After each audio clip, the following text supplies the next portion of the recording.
ఇది కల్లుమడి నల్లలమ్మ సన్నిధి, నమ్మిన భక్తుల పాలిట ఇది ఏ పెన్నిది.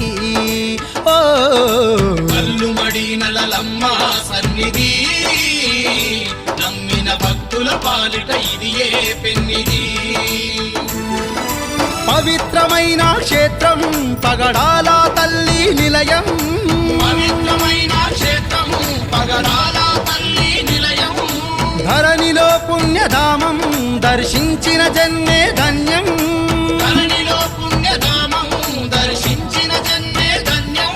ఇది అనంతపురము జిల్లా వైభవం, అనంత మహిమల నల్లలమ్మ సౌధం. ఓ కల్లుమడి నల్లలమ్మ సన్నిధి, నమ్మిన భక్తుల పాలిట ఇది ఏ పెన్నిది.